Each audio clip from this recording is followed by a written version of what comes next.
Hey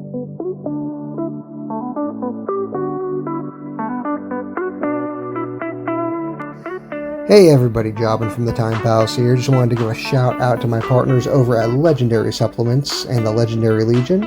Their Crack and Intense Focus Blizzard Mojito flavor is something I've been using all week to focus on my work and get it done quickly and efficiently. It is a nice, cool, citrusy blast and provides a nice, clean energy that focuses on mental clarity as opposed to physical energy. So no crash, no jitters, and the benefits speak for themselves. I definitely suggest you try it, and we have a code for you to try at checkout. Just punch in Time Pals. Late nights and cheap wine, we gather around the mic, just killing time. Tales of glory days, now long behind. A podcast of dads who lost their minds. We reminisce on the good old days when we had hair and our bodies didn't age. All right, we ready? Now we're just middle-aged guys. Yep. All right. Ba, ba, ba, ba. Ba, ba. Oh shit! I forgot the theme song. The time is upon us again. That time every 4 years, when athletes from around the world gather together and collectively say, "Hey, watch how fast I can run! Did you see how high I jumped? I can swim to the other side of the pool. Watch! Are you watching? You're not watching me!" And we all have to just say, "Yeah, buddy, I saw it. Wow, that was really great." Welcome to a Time Pals Minisode. Today, we're going for gold in bandwagoning and talking about the Olympics. I'm Nickell, the fourth place medal no one talks about. Joining me is the world record holder in duck-sized horse kicking, both for height and distance, Jobn. Yeah, I'm still not happy with that medal because I got third place, but there was only one other person in the competition with us. Maybe next Olympiad. And he's a silver medalist in fighting the armies of Xerxes. It's ShadoSpartan. I actually learned go for the gold is trademarked by the Olympics, so be careful not to use that in any kind of marketing. Oh, so just like, what about like attempt for the not silver?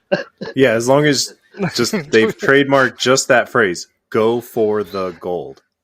Fuck off and grab the gold. Like, there's all sorts of, we go anywhere with it, like the increasingly like intense, like, oh, I can't believe it's not butter. Like, no, fuck you, this is margarine. Like,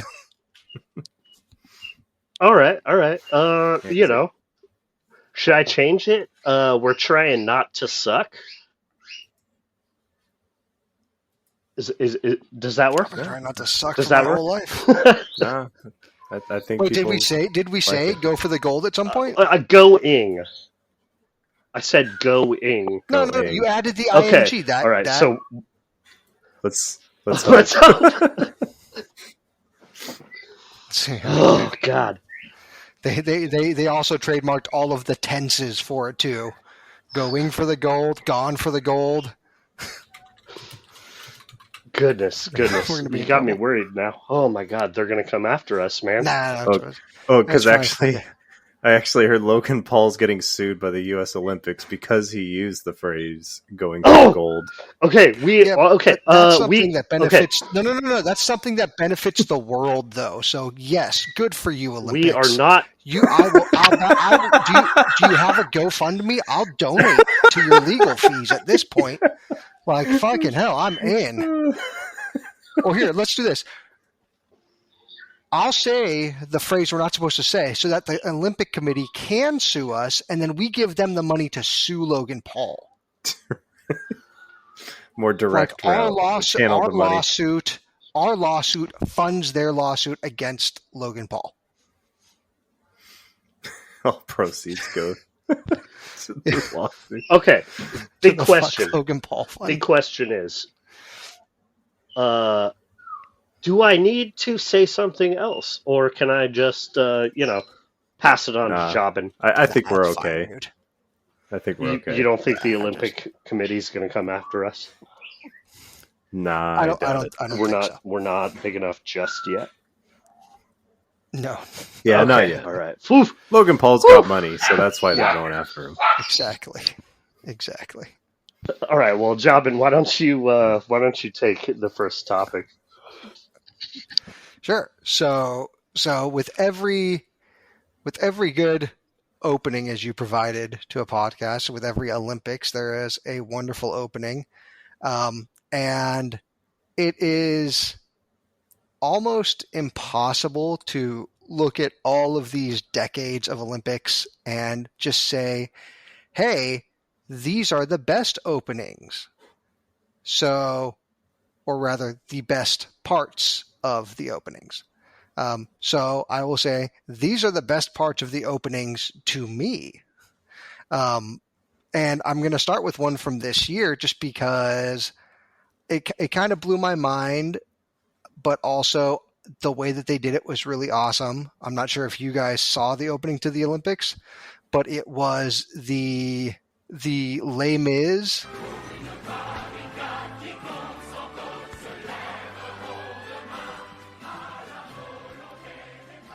into Gojira into Habanera from Carmen. This is so cool. And it was just like the clip from like theater, like a stage show, and then it flips to an actor or actress playing a decapitated Marie Antoinette, and then just Gojira just with pyrotechnics just going crazy, hanging off the side of this building, and then an amazing, I don't know what's the proper term. I don't know if there's a differentiator between like a female opera person and a male opera person, but and then this fucking amazing woman on a boat being pulled through, just singing part of Les Mis and then going into Habanera from Carmen. And I'm not like a super theater nerd, but like I grew up going to like some Broadway and off-Broadway stuff, so I developed a little bit of like Right. Well, being a Stage fan of that. performances or Stage- musicals. Like, yeah, I grew up with musicals. Like we my grew up with Looney Tunes, you know, so I mean, yeah, what's opera Right. doc? Hell yeah. that Close that enough. gave That's an us amazing that gave one. us a love for classical music just through Looney Tunes. But I don't mean to digress. No. If you don't, it's like 3 minutes long, so I won't ask you guys to watch it as part of the podcast. But you guys should absolutely check Absolutely it out sounds because amazing. it is.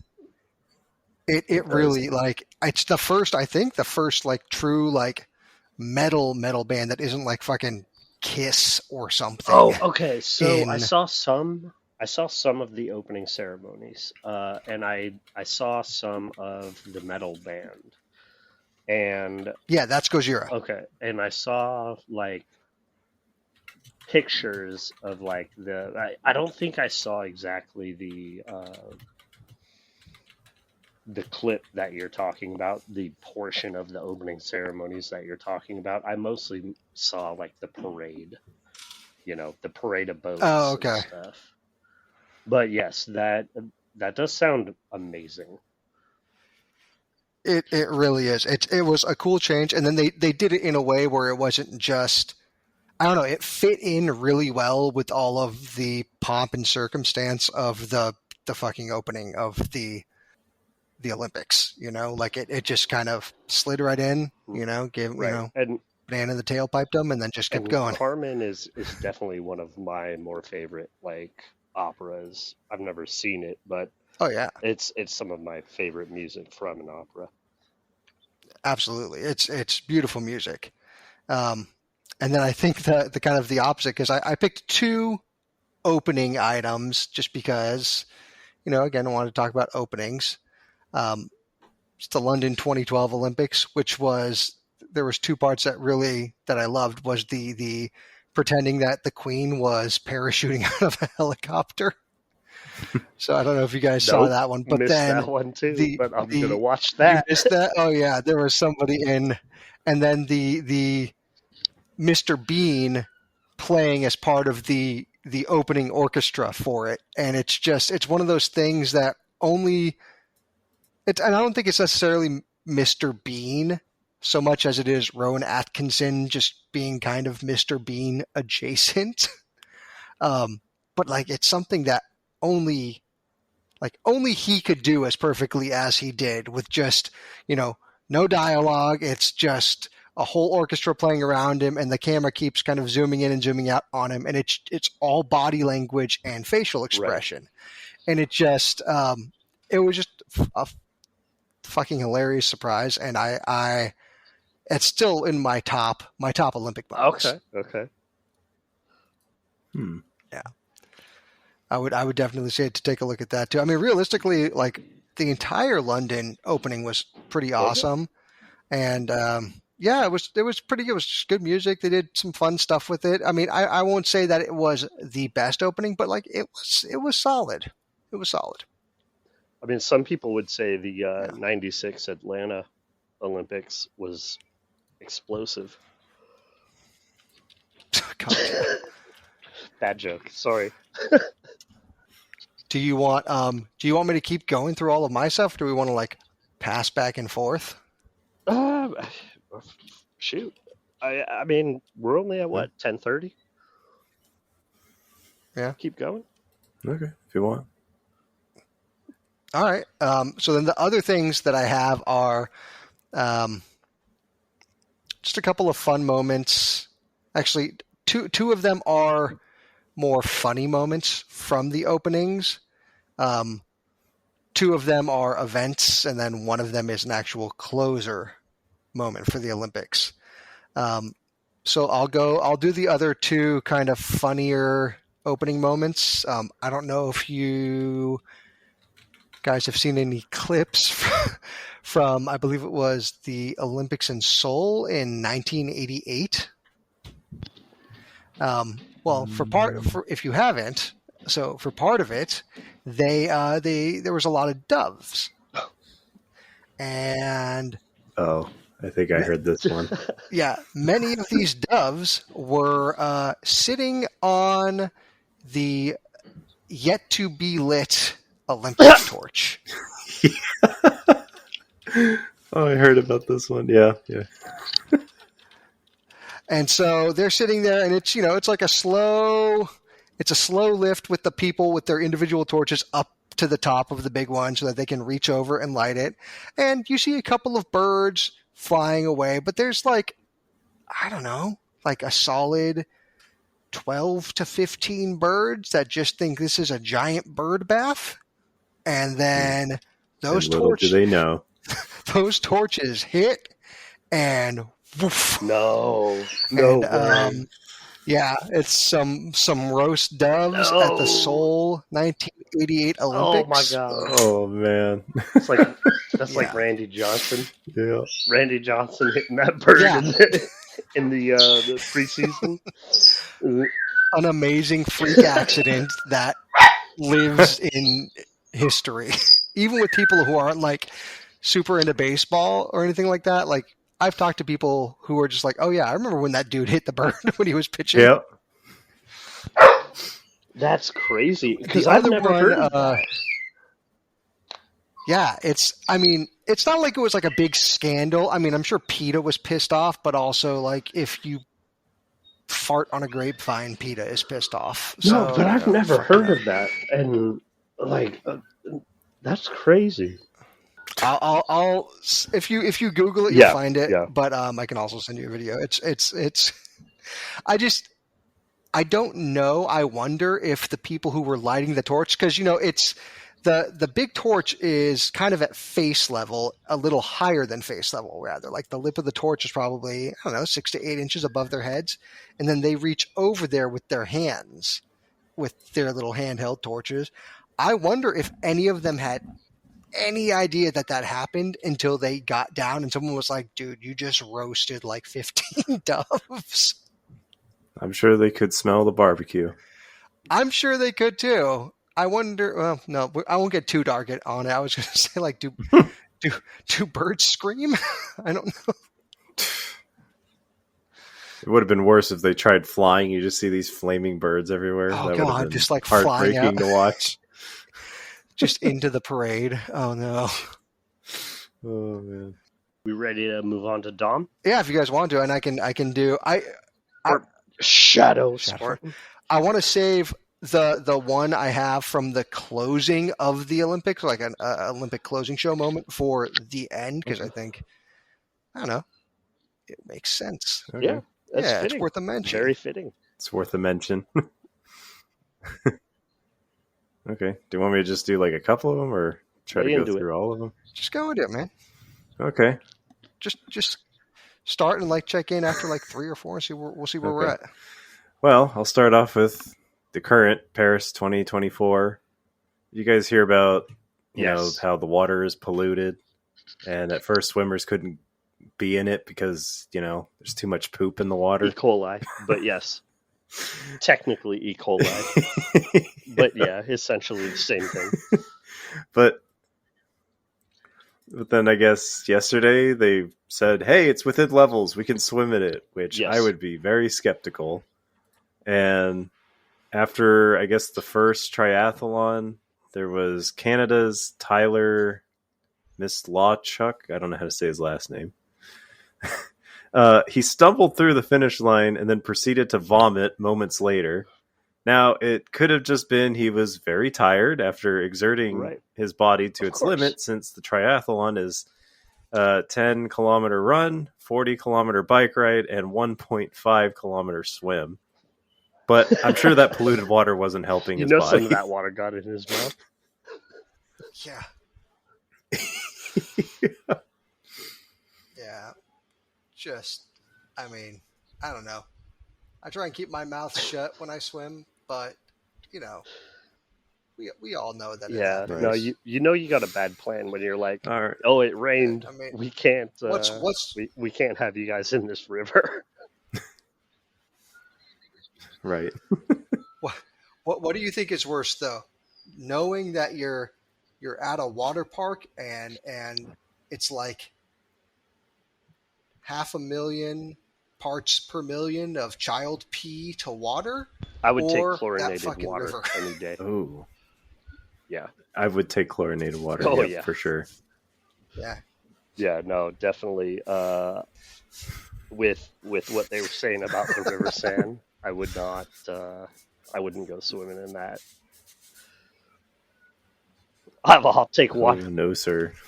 Especially if it's In like, one day, in one day, better. somehow the levels, you know, got within whatever levels it is. No. It's like, it's not perfectly clean. It's just acceptable Absolute levels minimum. for people to be No, in. I'll take Waterworld any day of the week. Right. Okay. Next one. We're going to Tokyo 2020. They had many controversies going on, but I figured I'd focus on just one that I thought was the dumbest one. Copyright infringement. Their main logo for the Tokyo Games had a T symbol on it, but it turns out that there was another company, Theater de Liege in Belgium. I'm sure I didn't pronounce that right. They had pretty much the same T logo, and Japan claimed that Japan claimed that Belgium's T logo wasn't trademarked, but Japan claimed that their logo was completely different because they put their red circle right next to the T, and that made it completely different. I mean, Now we're getting into copyright law. it had a. That's a tricky. Right. If you just change it, just slightly, it's not plagiarism. That's like Exactly. That's why when you copy somebody's homework, that's you change an it entire just enough country that- making the Vanilla Ice argument that they didn't copy. Right. It's not They the didn't same. copy under pressure. No, you see, it's dun dun dun dun dun dun. Shh. You see, it's different. It goes up here. Right. No, we placed a red dot. That's not copyright.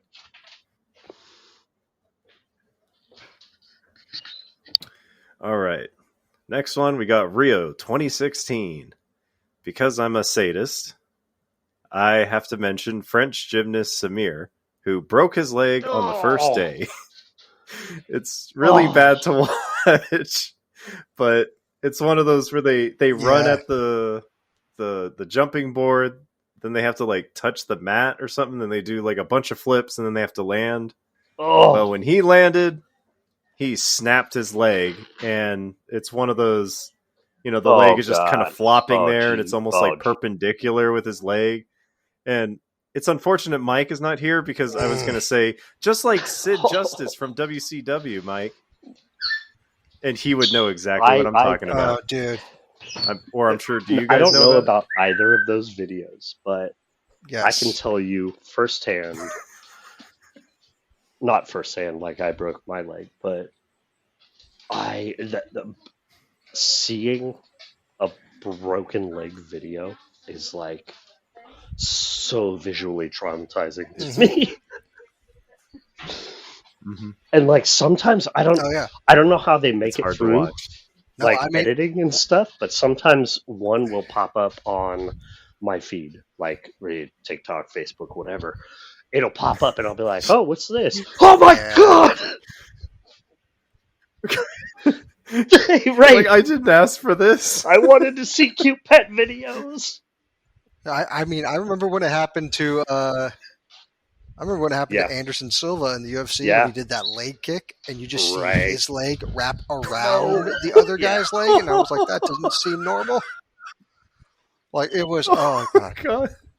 Fuck! I'm tempted to watch. God, it's giving me the shivers. Oh my god! At the same time, I don't want to, but I do. It's so fast. Oh god, no! Now I'm thinking about it. Something change the subject, please. Okay. How about still related to legs, but not breaking legs? Beijing, 2008. Angel Matos, I think that's how it's pronounced, was competing in the bronze medal match of Taekwondo. He said he suffered a medical injury, and so he was allowed to leave, but you're only given a 1-minute break. Oh, no. But he didn't return in time, so the ref did his job and called the match. So Matos was given 4th place. When Matos did come back, he super kicked the referee in the face. Yes! This ended his career. He is now banned from the sport was it for worth it? life. Probably. It was probably worth it. Wait, this was Tokyo? No, this is Beijing, 2008. Oh my god! I mean, you got to imagine somebody that's going to make that irrational of a decision. He's like, "Oh yeah, no, it was worth it. It was worth it. I'll do it again too. Maybe I'll do it again." Well, it's great. Well, it's from what I I'll fucking do it again. From what I read about him, I think it was at the Sydney Olympics. He won gold in Taekwondo, and then whatever it was in 2004, he didn't. I don't know if he got silver or gold or something. So it's like he really wanted gold again, but here he was just competing for bronze. Well, I mean, some people are like, that happened. And some just people, thought, I'm going to kick this. You're either going for gold or nothing. Oh, I can't say that. You are achieving to you are attempting to achieve a medal of gold nature or nothing, right? Because the copyright stuff. Yeah. If you're not first, you're last. Okay. Let's see. Salt Lake City, 2002. This one I actually have 2 of them. Oh, that nice. happened Winter in Salt Lake Olympics. All right. Salt Lake City, they tried 4 separate times to host the Olympics. They finally got it for 2002. But later, it turned out they had bribed Olympic officials to get picked. And then it was later discovered that they had been bribing Olympic officials for the 1998 and 2000 games. So a lot of people lost their jobs after You know, that was found out. I was at Squaw Valley when the Olympic torch passed through Squaw Valley on its way to Utah for those Mhm. games. So I saw the Olympic torch that year. I didn't realize it started Well, I out mean, here it just goes to around the go world, into Utah. but I think Yeah. because I was in Squaw Valley Oh, here, duh. it was probably on its last legs before it got to Utah. What year was it? Squaw Valley, Yeah. 1960. Yeah, but they ran it through Squaw Valley Wow. because they had it at Squaw. Way back then.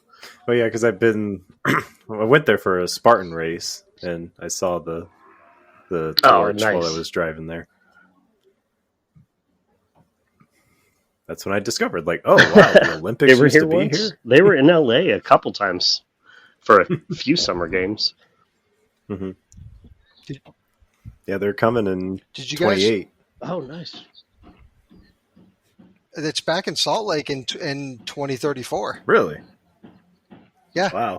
They're back in Salt Lake for the Winter Olympics again in 2034. Yeah. All right.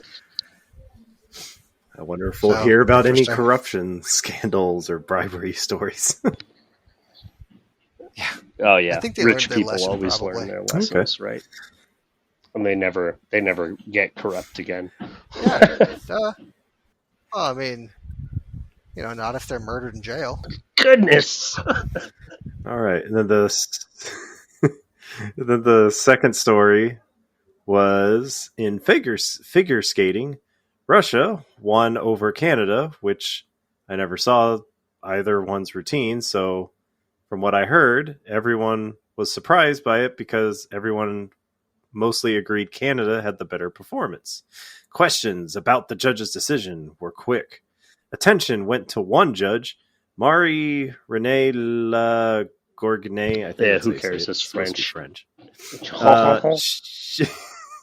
She claimed she broke down after being confronted by the technical committee chair and was coerced into voting for the Russians. But then she later changed her statements to she genuinely believed Russia's performance was better than Canada's. It was a very odd situation.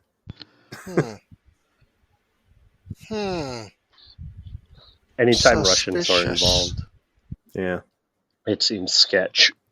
So speaking of skating and the 2002 Winter Olympics, there is one other great moment. I'm sure the people in the event would not have considered it a great moment. I'm also not sure if the person who won gold feels like he deserved gold, but it was in the show track, the speed skating. Do you guys remember this? Yeah. Everybody crashed and allowed the dude from Australia who was 15 meters behind to just skate through the gold. Yeah. It's like, oh my god! Like I don't know. I wouldn't want that medal. I would just be there like we should just start over. Like, right? Can we redo this because I don't deserve it? I sit on a throne of lies. No one's going to put me on the Wheaties box because I have a gold medal by default. I am the person who is going to be like, hell yeah, I got this. Because guess what? Everybody else fell down. I didn't. That means I'm the best. That is fair. If everybody else falls down and you don't, can't argue with it. Does that not mean that you are the best? Come on. Yeah. Fair enough. You were the only one who didn't trip up at the finish line. I remember there was a snowboarder who had like a similar approach once too. Where it's like a bunch of other people had fallen. So for her run, all she did on the half pipe was just go up and like touch the lip and then go down and then touch the lip and then go down. And it was just a completely no tricks run except for like she would like put her hands out or something. But because everyone else had fallen, I guess it was she did okay. Okay. So, Yeah, you know what? I can tell this story real quick. This is my absolute favorite story from all of Olympics history, or at least modern Olympics history. Okay? So, Hmm. in the 1904 Olympics, in the marathon event, 1904, the Olympics were held in St. Louis. I think it was the first time it was held in America. Also coincided with the World's Fair. But there were 32 competitors, and only 14 finished the race. And we're going to look at a few main characters of this cannonball run farce of a race. First, we have John Masciani and Len Taunayane. They were both from South Africa, and while it wasn't really recognized at the time, they're probably the first black Africans to compete in an Olympics. Uh, then there's Cuban mail carrier Felix Carvajal. Now, on his way to St. Louis, he went through New Orleans, and he lost all of his money gambling in New Orleans. So he showed up to race in like a long sleeve shirt and long trousers and like walking shoes. And he ended up just cutting off his pants to make him shorts. Right. You do what you got to do. And finally, we got Americans William Garcia, Thomas Hicks, and Fred Lors. So this marathon started at like 3 in the afternoon, and it was like 92 degrees. Depending on, I've heard different accounts. There was either 1 or 2 water stations along this entire route. And some accounts say there was 1 water station at 6 miles and 1 at 12 miles. But most accounts say there was only 1 water station at 12 miles on this entire course, right? The course was also so dusty that William Garcia, an American, he died due to dust inhalation while he was running the race. Dear God. The first one to cross the finish line was American Fred Lors. But before he was given his medal, it was revealed that he rode in a car for 11 miles. He rode in a car for 11 miles of the race. Just call the taxi. So the gold medal, like obviously he didn't get it. So the gold medal went to the second place finisher, American Thomas Hicks, who finished the race while hopped up on a concoction of egg whites, brandy, and rat poison. that just his like trainers were giving him during the race. Right? And yeah, that concoction was it was supposed to be a stimulant, so you're not exactly wrong, Jobn. Anyway, so finishing fourth, oh my God, was our Cuban mail carrier, who might have finished sooner had he not found an orchard of, and again, here's conflicting stories. He found an orchard of either apples or peaches, but either way, he gorged on them and they were rotten. And so he got cramps and like took an hour-long nap. But he still finished fourth. Jeez. And then finally, there's South Africa's Tony Tonyani, he finished ninth, but again, reports were saying like he was a formidable runner, and he probably could have finished better had he not been chased a mile off course by wild dogs. So how nobody has written a movie about this clusterfuck of a marathon is beyond me. No we got kidding. Cannonball Run, we got Rat Race, we got all sorts of wacky stories about runs. But here's this real life one that like about a marathon. About runs. You know, like I was like, I do have a lot of stories about runs, but like, how's nobody written a movie about this yet? But to me, yeah, that's like the wackiest Maybe story one I've day. ever come across in the Olympics. The most entertaining one for me, at least. I like that. And then real quick, you guys want to run through like true or false of past Olympic events? And then I'll throw it back to Jobn for his closing ceremonies. So I was looking up past events, good. And I was like, this will be fun. So you guys just tell me if you think it was an event or not. Roller hockey. No, but God, should it be? Shadow? You think roller hockey was that a past Olympic event? I want to say yes. It was actually. Like how long ago? Really? That was I think at the 92 Barcelona games. Technically, it was a featured event. So, I mean, I guess you're both not wrong or right. But it was an event at one point. I mean, just for a year. They tried it Tug out. of war. Yeah, I think tug of war. Jobn? I don't know.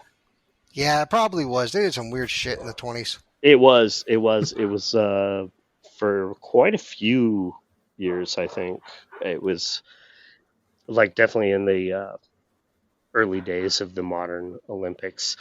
Architecture. I feel like this is going to surprise me. God. I'm going to say no. It sounds stupid enough like it was, though. That's the thing. That's where you're getting me with these. It's like, you know, it's like if there's competitions for the fucking that stupid cup stacking stuff that people. Oh, there's like a pillow. There's a pillow fight competition. Yeah, the pillow fight league. There's the pillow fight league. Pillow fighting in an octagon. Yeah. Like, why would there not be one for architecture? Architecture. I can't even talk. For architecture, it's yes, it was one. Architecture was, I think, up until 1924. Wow. You could win a gold medal for. But how would they do it? You would just draw it out or something? Oh, I don't know. Just something architecture up until 1924. Olympic historian.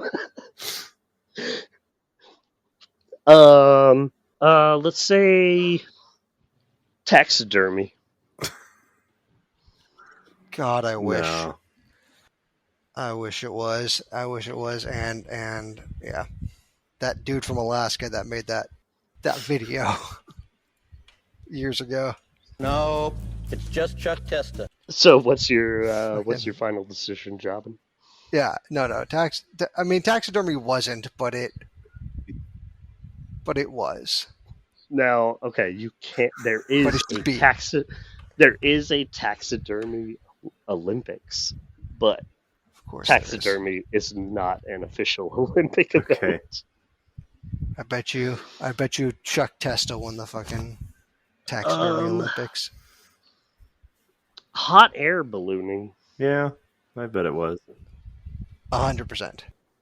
Yeah, early 1900s again. What about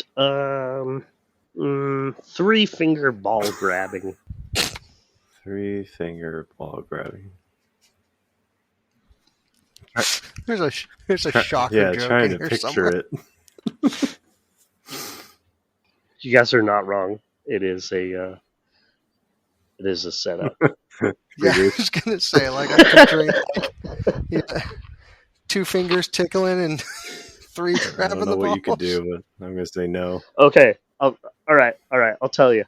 Bowling was in fact a featured Olympic Of event. course. Oh, of course it was. Fucking, you see How he how fucking like, well, no, but how important bowlers Right. think bowling is.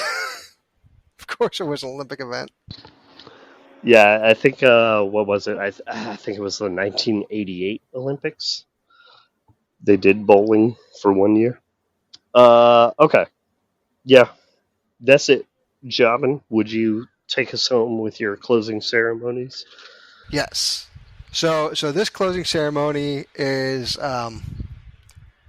it's one that ties to, I mean, like I said, one of my favorite opening ceremonies, which was from this year, or ceremony performances, which was the Les Mis and Carmen and Gojira and all that. But it was from the 2006 Olympics. And it was the closing ceremony's performance by Pavarotti, which, because of his cancer, turned out to be his last public performance ever.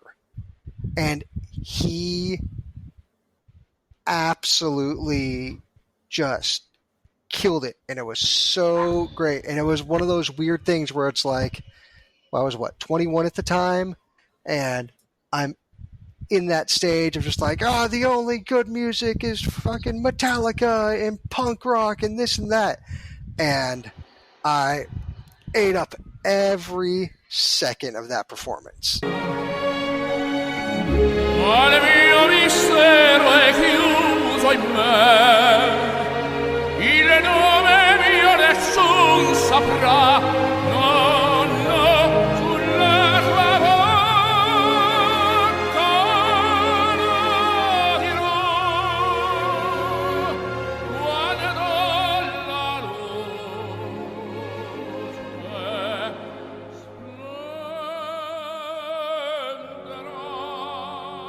So, like, it was beautiful. And then it's I don't know, it's almost more meaningful realizing, like, he was, I mean, riding that line, because it was only months afterwards that he died. So, like, either he really mustered all of his strength to get this done, or he declined really, really fast after. But, like, either way, like, if you have a couple minutes, like, amazing fucking performance to close out the Olympics. Yeah. 2006? 2006.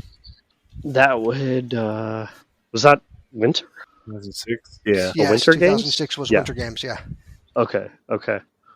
All right. I'll look it up for sure.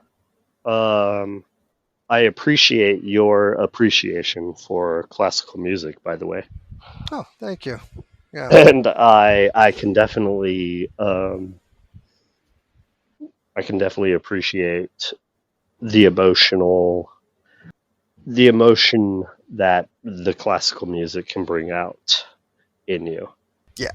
Yeah, because that can do it to me too. Yeah, that's a whole, like, I wanted to sit and have a conversation with you guys once on like, do an episode about music and just talk about, like, how tastes have changed over the years for each of us, because like I definitely appreciate so much more music now, but that's a whole different, longer conversation. Yeah, definitely. That's another episode. Yeah. All right. And I think with that we can close this minisode. of the first Time Pals Olympiad, and we will say That's goodbye. what we need to do, a Time Pals Olympiad. It's hard to talk over you, but just like the thought of us like creating either like lazy dad versions of some of these games, or like buy one of the video games and we all do, online play and see who's the best Olympian. Who's NES track and field tournament. Who's the most convincing at that was really fast. Anyway, we'll close it out here. Thanks for joining us, guys.